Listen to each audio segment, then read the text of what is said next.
What is up, YouTube? This is T.1 coming at you with another video, and today I'm going to talk to you about my top 5 most disappointing movies of 2016. Instead of doing a straight up worst list, although I'll be the first to admit this year had some major duds, I thought it would be more interesting to talk about films that may not have been bad, just not as good as I thought they'd be, or in some cases, hoped they'd be.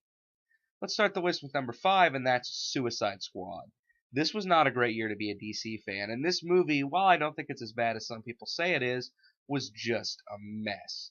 The tone was jumbled, and the cast was the definition of hit and miss.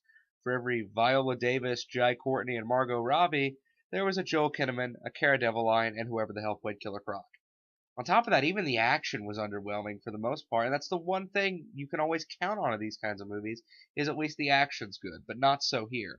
I think this is definitely a case of rushing a script out. David Ayer had 6 weeks to write this thing, and if he'd had more time, this might have been something special. As it stands, though, it's a pretty big letdown for me. Number 4, Fantastic Beasts and Where to Find Them. This return trip to the Harry Potter universe was, much like Suicide Squad, largely failed because of a lackluster script. Who knew J.K. Rowling would have so much trouble screenwriting? Because she's a brilliant author, but her cinematic instincts just seem off. Another thing that bogged down this movie was David Yates' flat direction, which also surprised me because he directed the latter 4 Harry Potter movies, and all those films are visually stunning.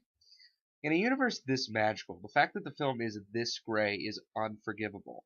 But as I said, the script killed this movie.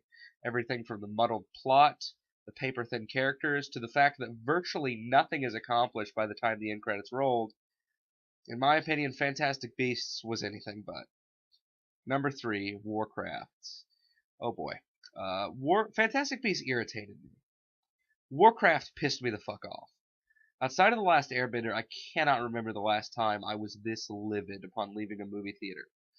I mean, where to start? The mythology is boring. Its characters are wonder-bred. Its story is convoluted and hard to follow. This was especially disappointing because Duncan Jones' previous movies, though he'd only made 2, were great. Here's why I think the film failed, though. Number 1, they focused way too much on pleasing people who played the games by jamming in a fuck ton of fan service instead of making a film that could stand on its own. And 2, Duncan Jones just may not be cut out for a project of this scale.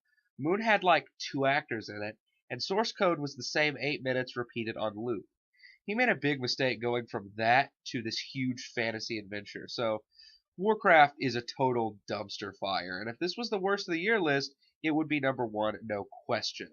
However, there were 2 movies this year that let me down just a little bit more. Number 2, X-Men Apocalypse. Most of you are probably pretty surprised that this film turned up because I gave it a fairly positive review, and I stand by that. It's decent in its own right, but it could have been so much more. The X-Men series has had its ups and downs, to be sure, but when it's firing on all cylinders, it can be truly great. X-Men United is one of my all-time favorite movies, and Days of Future Past isn't far behind. Judging by the trailers, this looked like it was going to be the emotional climax of the franchise, but it wasn't. It was basically this trilogy's equivalent to The Last Stand.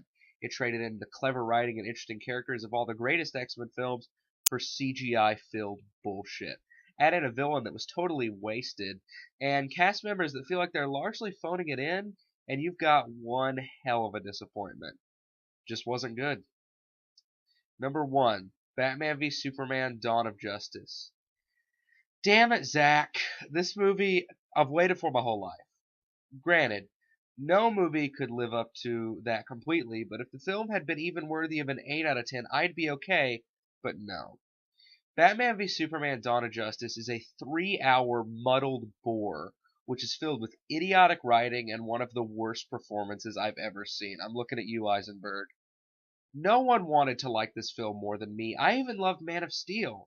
But sadly, this film just hit all the wrong notes, especially as a Superman fan.